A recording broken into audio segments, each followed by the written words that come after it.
Message for today titled Shift Your Sight, the Power of Godly Perspective. So may I request everybody to please open your Bibles at the book of 2 Corinthians chapter 4 verses 17 to 18. Pagbasahan ko direct at pagasundan sa inyong mata. So 2 Corinthians chapter 4 verse 17 says, "For our light affliction, which is but for a moment, worketh for us a far more exceeding and eternal weight of glory." 18. "While we look not at the things which are seen, but at the things which are not seen. For the things which are seen are temporal, but the things which are not seen are eternal." So, have you ever looked at something in your life na one way lang? Like, you realize na maybe sa lang pagpananaw mo or maybe na-misunderstood mo lang. Like, for example, text message me or chat sa imo, isa ka friend na hindi man ako ng iyang intention, but you misunderstood it. Or a situation that seems like a disaster, but it turned out to be blessing disguise. So that is perspective. So may define ko yung perspective. Perspective is how you see life, yourself, others, and even God. So today, this is a reminder that perspective is how you see things will determine how you live. So my first point is your perspective shapes your reality. So for example, it's like a digital camera. Kung nagamit ka sa wrong lens sa isa ka digital camera, it seems like blur na sa hindi siya fit. So ang kita is ang life that's how we see our life in a wrong lens na full of fear, full of doubt, and full of pride. It seems like hindi siya clear, blurry siya, and uncertain. So this afternoon, I would like to remind you that what you focus on grows. So if you focus on your problems, life would be hopeless. But if you would focus on God's promises, you start to find hope even in the storm. Because what you believe about your life, your world, and your future, it always starts with your perspective. Second point is, a godly perspective changes everything. Just like sa story ni David and Goliath in 1 Samuel chapter 17, kung nabasa niyo na, we are all familiar with this story, na everyone, kita nila, nasili nila si Goliath as scary, na doon hindi nila ma-berde. But nakita man ni David na dako si Goliath, that giant sa Goliath, diba? So, ang tao kasi David, same giant lang nakita, but they have different perspective. Because David's perspective is God's perspective. He remembered kung sino Ginoo niya, who God is, and what God already done, and what God could still do. So, kumbaga, si David, his perspective was not shaped by fear, but by faith. So, amo na nalilift ang atong life in godly perspective, kay in our problems.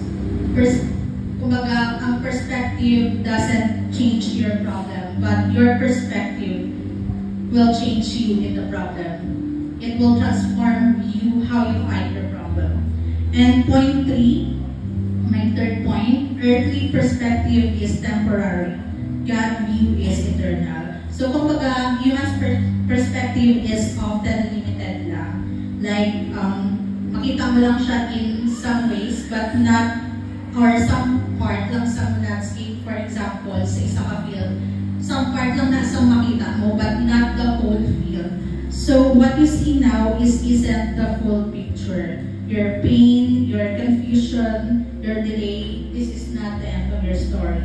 But God, however, sees the entire picture, including the beginning, middle, and end of situation. Kumbaga, ang Ginoo kita yung full puzzle sa isa ka puzzle, but ikaw, one piece pa lang sa puzzle ang imo nakita. Kumbaga, it's not whole, it's just a part of the puzzle that you are seeing. So, a godly perspective allows you to see beyond the immediate struggle and recognize God's work, even in your difficult times. You gain peace, patience, and purpose, even in the unknown.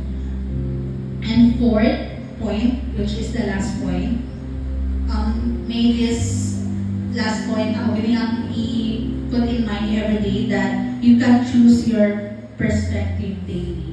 So every day in your life, you would wake up na piliin mo kung how you see your life another day, paano mo naman ito ba ang iyong adlaw. Will you focus on what you lack, or would you focus on what God have given you? Or maybe isi mo ang life mo in a lens of the world, or i-live mo ang life mo sa which is through God's word. So you can't always change your circumstances, but you can change your perspective. Kumbaga, ang mga nakatabo sa imo mga everyday life, hindi mo na siya magbago. Ang mabago mo lang is how you see those struggles, those challenges in everyday, kung paano mo siya i-overcome. So my conclusion is, perspective isn't just a small detail.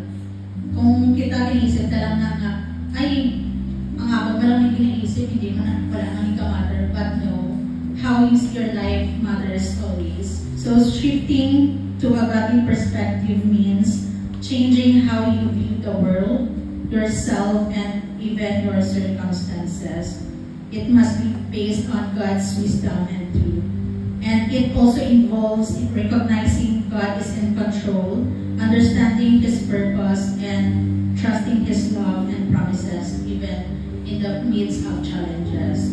And this is the best phrase ko nga mabilin ko sa inyo nga sumadlaw is, when you let God shape your perspective, He'll transform your life.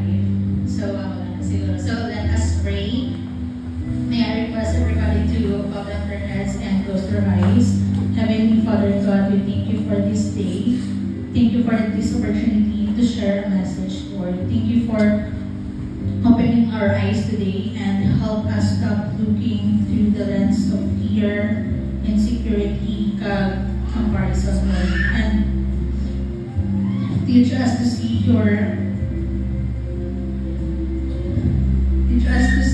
through your eyes, change our perspective and renew our minds. And may this message be a reminder to us every day, Lord, na dapat magaling kami sa iyong perspective and